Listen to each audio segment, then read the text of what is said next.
직업상담사 카페 라이프디자인 캠퍼스의 라디캠지기 꾸벅이 박종규입니다.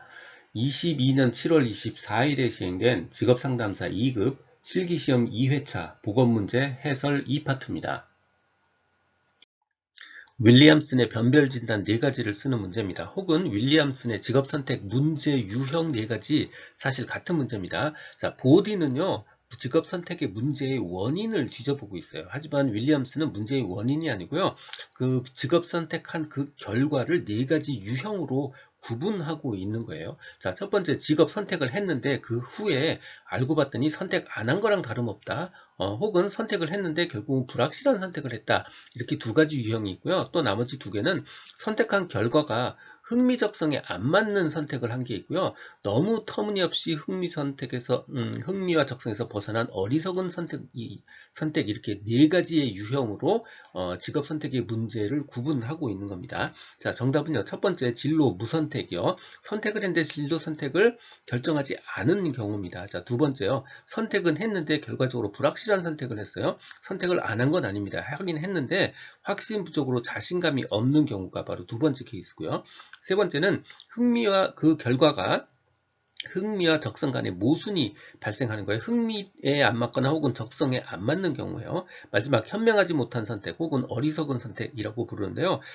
흥미나 적성의 관점에서 너무 과하거나 너무 심하게 덜해서 결국 능력에 맞지 않는 선택을 하는 경우 이게 바로 현명하지 못한 선택, 어리석은 선택입니다. 자, 4가지요. 진로 무선택, 불확실한 선택, 흥미 적성의 모순, 그리고 현명하지 못한 선택 이렇게 4가지입니다.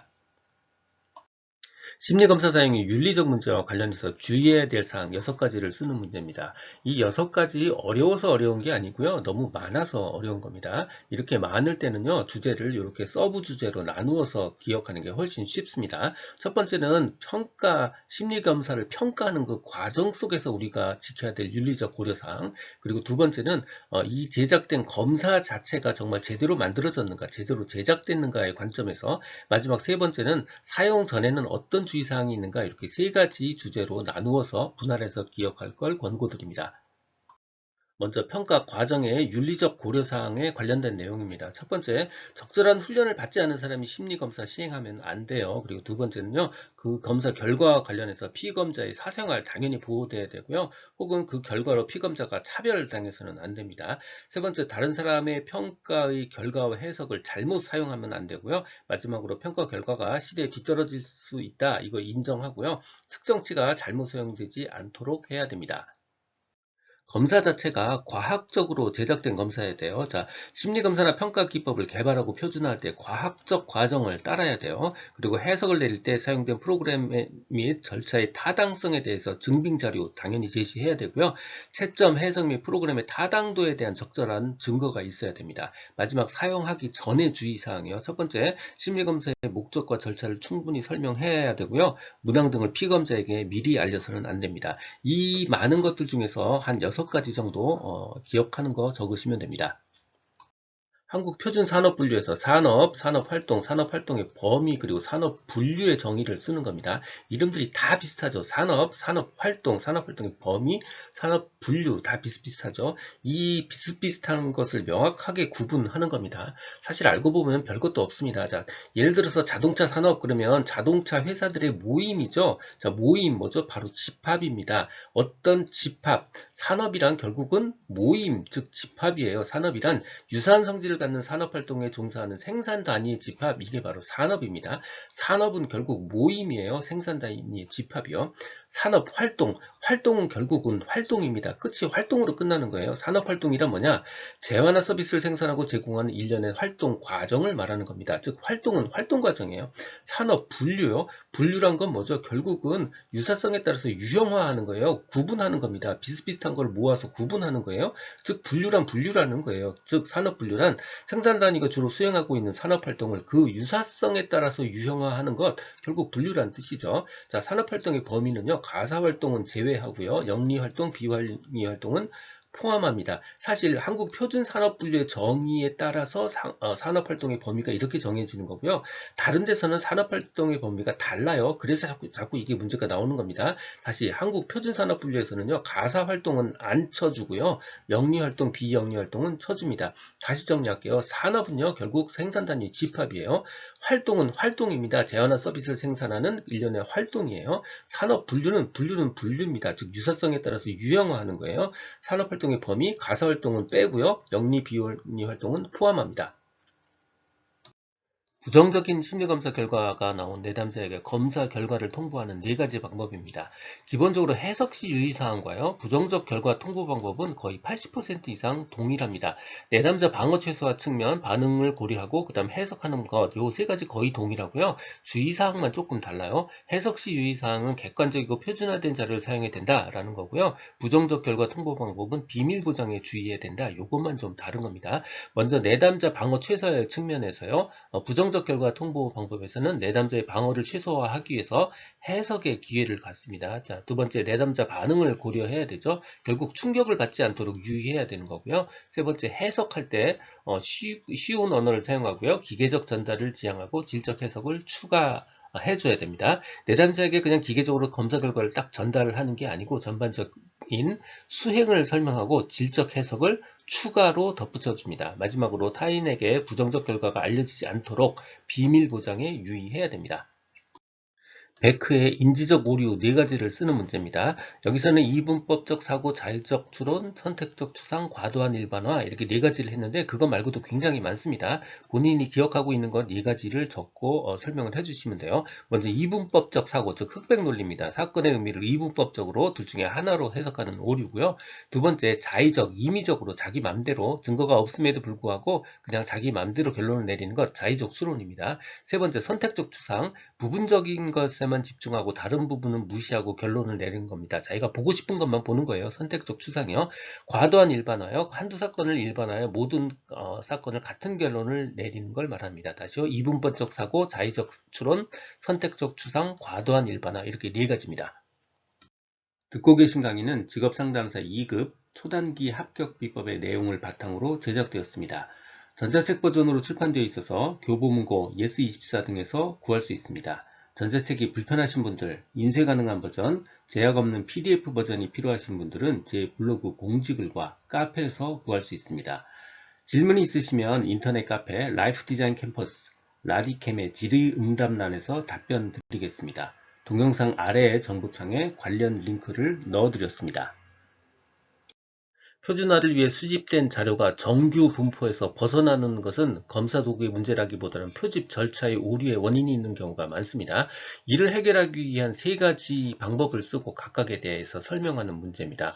기본적으로요, 분포가 잘 안 맞으면 살짝 다듬어주고요, 끝은 좀 잘라주고, 그래도 안 맞으면 순서대로 풀어 헤쳐서 그냥 억지로 맞춰주는 겁니다. 다시요, 안 맞으면 좀 다듬고요, 끝은 잘라내주고, 안 맞으면 풀어 헤쳐주는 겁니다. 자, 그래서 저는요, 절미법, 완곡법, 면적환산법에서 절미, 완곡의 완, 면적환산법의 면을 합쳐서 인절미와 완탕면 이렇게 기억을 합니다. 뭐 어떻게 기억을 하든 절미법, 완곡법, 면적환산법입니다.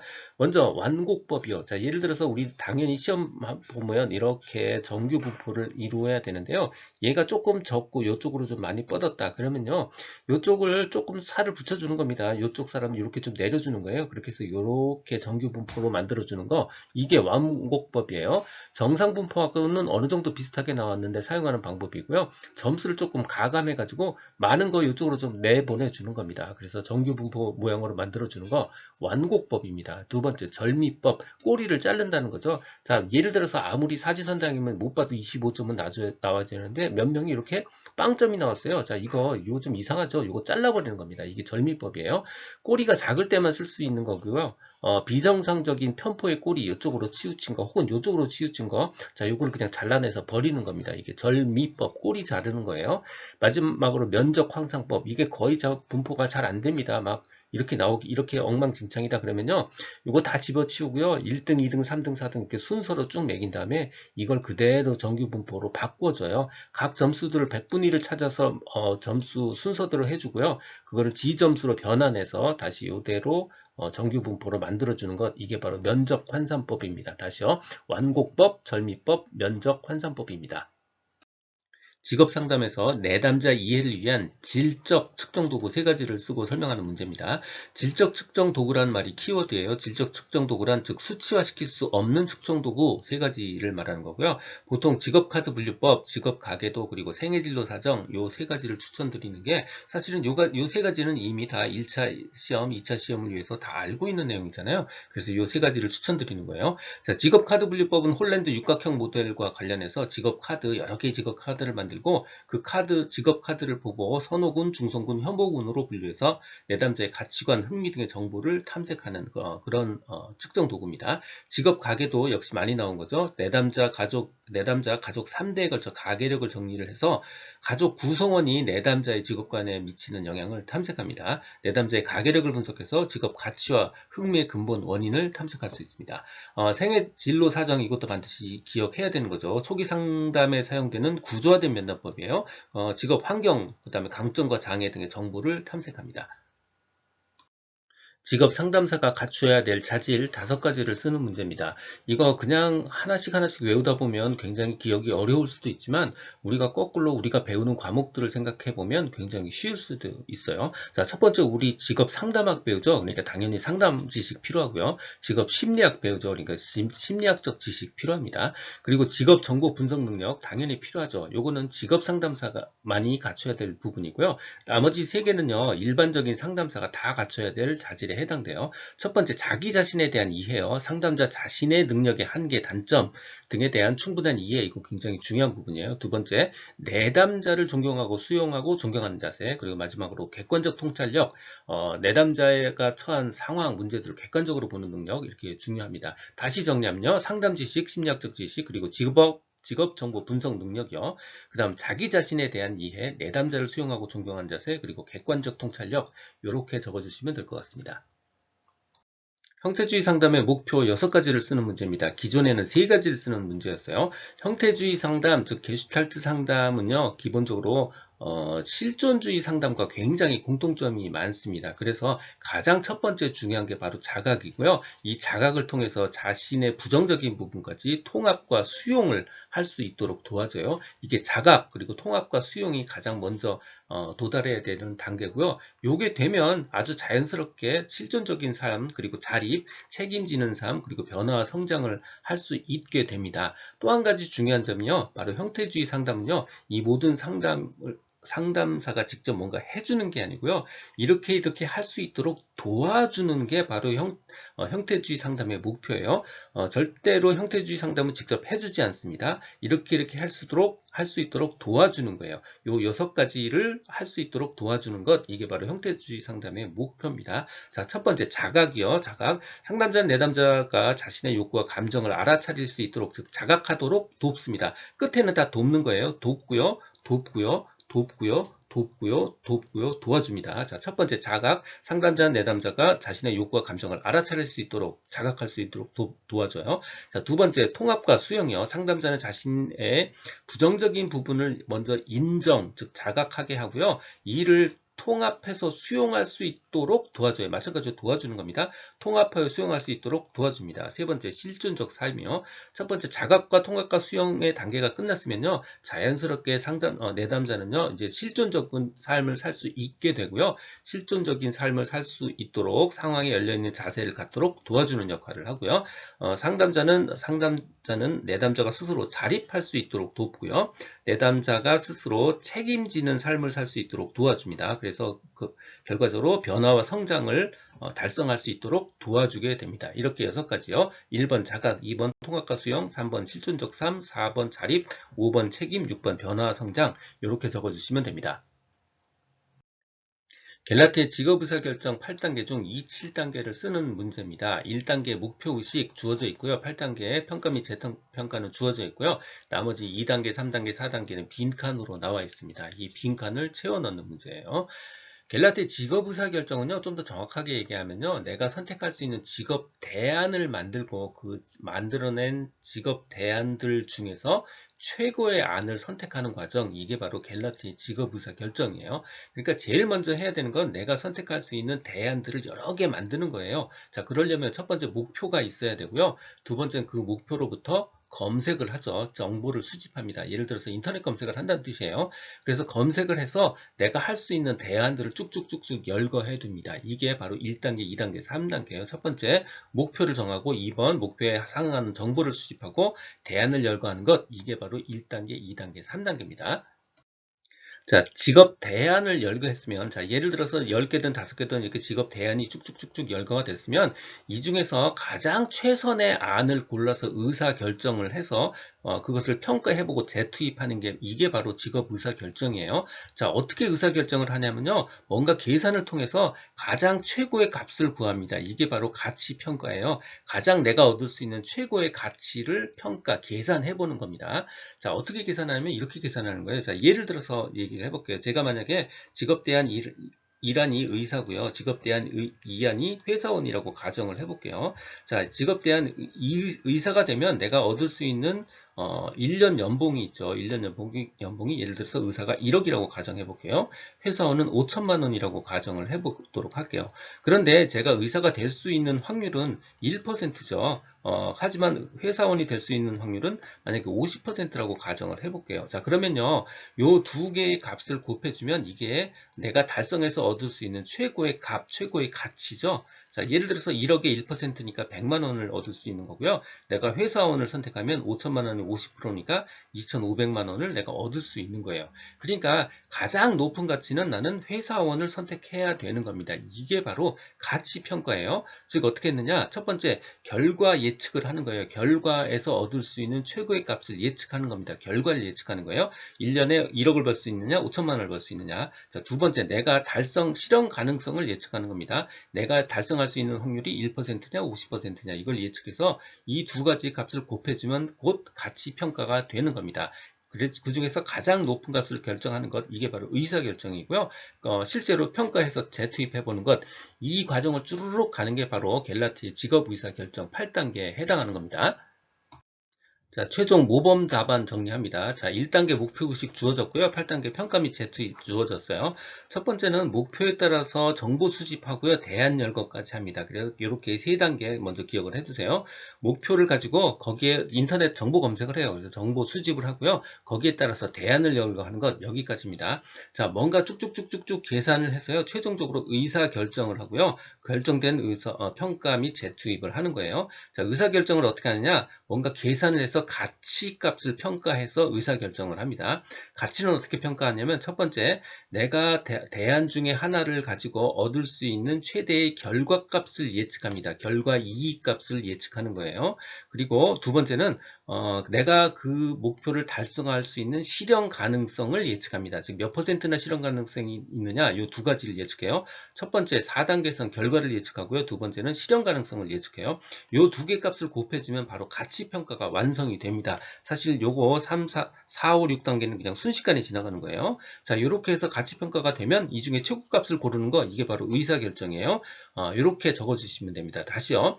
1단계 목표의식이고요. 2단계 정보 수집해서 대안 열거까지 합니다. 요게 첫 번째. 자, 두 번째는 결과를 예측하고요. 실현 가능성을 예측해서 요 두 개 값을 곱해서 가치 평가를 합니다. 이게 두 번째요.